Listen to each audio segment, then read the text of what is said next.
Hola a todos, ¿cómo andan? Hoy estamos con Eva Faga, ella es docente, militante de derechos humanos, referente de la comunidad LGBTIQ+, y también militante de la fuerza política Fuerza Patria. Hace muy poco se convirtió en la primera consejera escolar trans de toda la Argentina, marcando un antes y un después en la educación pública y en la participación política de las identidades trans. Hoy vamos a hablar con Eva sobre su recorrido, los desafíos que afrontó, su resistencia, la representación, la educación que soñamos entre todos y el significado de ocupar espacios donde antes no se podía entrar. Bienvenida, Eva. Muchas gracias por el espacio, compañeras, compañeros, compañeres. Un orgullo por dar tanta palabra para nombrar a una. Es un orgullo y es un compromiso también, un compromiso ético-político en relación a nuestras identidades. Entonces, nada, la verdad que muy contenta de poder estar participando de esta charla. Eva, fuiste elegida como consejera escolar de Chascomús. Contar un poco cómo incursionaste en la política. Queremos conocerte un poquito. Bien, yo soy docente, hace 20 años que trabajo en la modalidad de educación especial, o sea, para las personas que no conocen, es la modalidad que atiende personas en situación o con condición de discapacidad. Tuve varios cargos electivos, o sea, no de los que son de elecciones, sino de los que son concursados. Secretaria, vicedirectora, directora, llegué hasta inspectora, antes de tomar este cargo era inspectora de la modalidad. Y la verdad que mi militancia viene desde la educación y también de los derechos humanos, siempre estuve muy relacionada a los derechos humanos.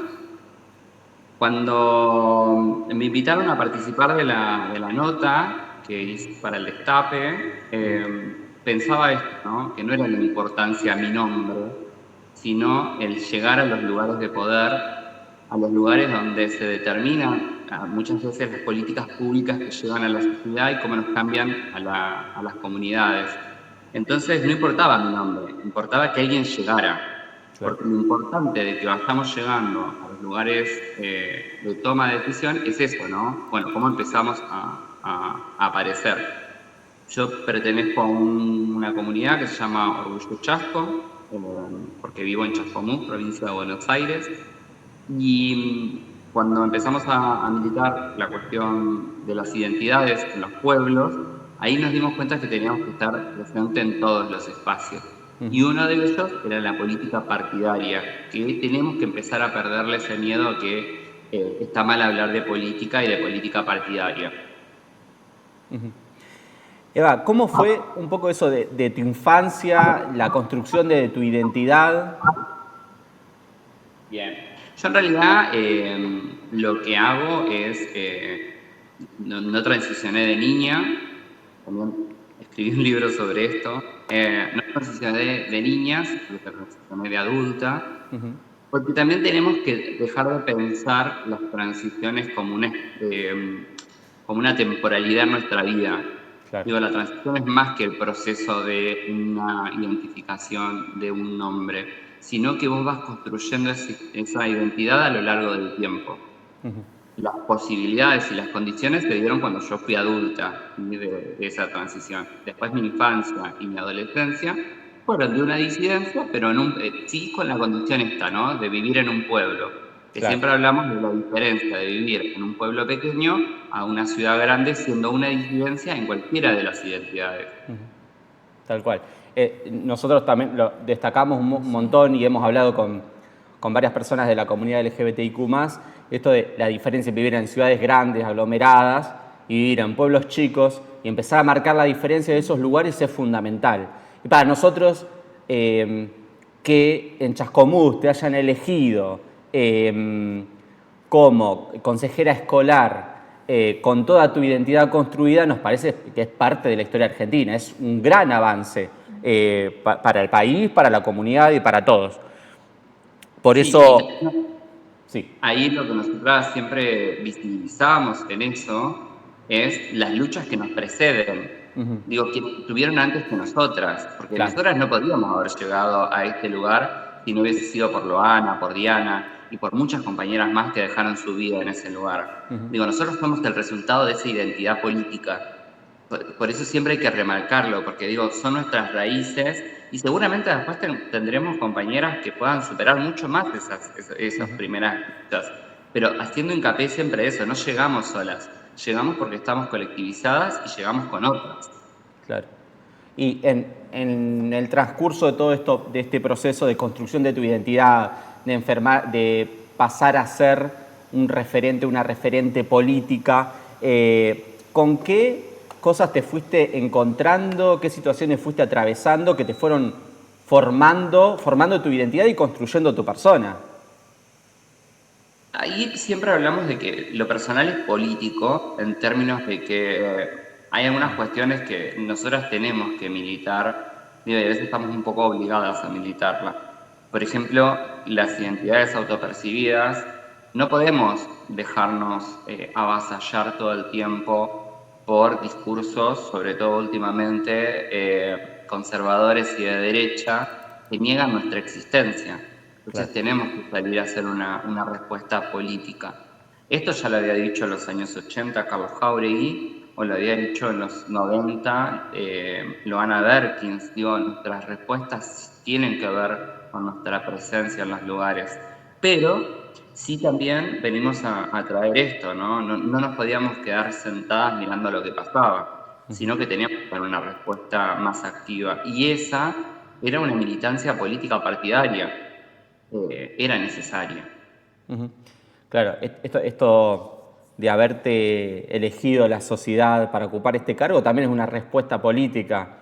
Y respecto a lo que decías vos, pensar y preguntarte cómo ves el contexto, tanto en tu localidad como en el país, en lo que tiene que ver con materia de derechos humanos de la comunidad travesti trans. Tenemos que hacer esta diferencia entre provincia de Buenos Aires y el resto del país porque algunas políticas se pudieran sostener, porque hay una decisión política para que se sostenga. Sostener un ministerio de las mujeres y las diversidades hace que todavía se sigan sosteniendo algunas cuestiones, pero con el achicamiento del Estado Nacional que desinvirtió, sobre todo, por ejemplo, en lo que fue el cupo laboral travesti y trans. A nosotras sabemos que si tenemos que ir a que una persona tiene que contratarnos de un privado, siempre elige a una persona cisgénero sobre una persona transgénero. Digo, eso es entonces era necesario este cupo, que es lo que nosotros llamamos de discriminación positiva, porque nos beneficiaba a la comunidad. Digo, de financiar ese tipo de políticas hizo que la comunidad se viera mucho más afectada. Yo cuando hablo en términos míos siempre tengo que hacer esta diferencia de los privilegios que tengo. Yo tengo un trabajo asalariado, pero un trabajo formal, tengo la posibilidad de tener mi casa, digo, y fueron cuestiones que pude construir como privilegio. Derecho va a ser el día que todas mis compañeras puedan acceder a un trabajo y a una casa y una vivienda digna de la misma forma por presentarse un trabajo. Digo, pero eso se notó en el último tiempo cómo fue reduciéndose y cómo escaló los discursos de odio sobre nuestra comunidad. Pero a veces lo único que tenemos que hacer es defendernos, digo, del avasallamiento que se nos viene proponiendo. Tal como fue la respuesta del último discurso de Davos. Claro, tal cual. ¿Cuál fue tu primera impresión al entrar a un espacio político siendo trans? Y estaban todos los miedos que también me pasaron de estar dentro de un sistema, porque yo cuando asumo o termino de construir mi identidad travesti trans, yo ya estaba como secretaria de la escuela y me daba algún miedo saber qué podía pasar en ese lugar. Pero la comunidad siempre estuvo como bancando la parada y después me pasó que la política también me ofrecía algunas pero sin embargo pudimos hacerlas bien porque empezamos a entender cómo se hace este juego. Se tiene que construir política, no es que todos nacemos políticos, sino que hay una construcción ahí que hay que aprenderla y que todos podemos llegar a tener una participación activa en este espacio. Eva, ¿qué expectativas tenés para tu gestión como consejera escolar y qué te gustaría transformar en tu comunidad concretamente?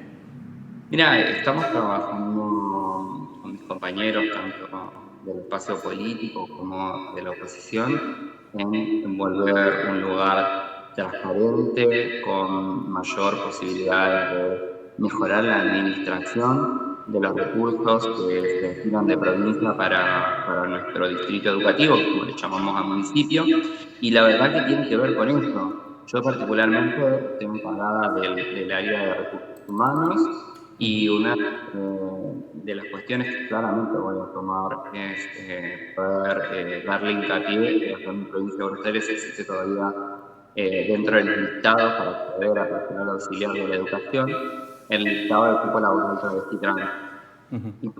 Y la gente se puede anotar ahí. Y a veces no se le da mucha visibilidad a anotarse para después poder usar ese listado.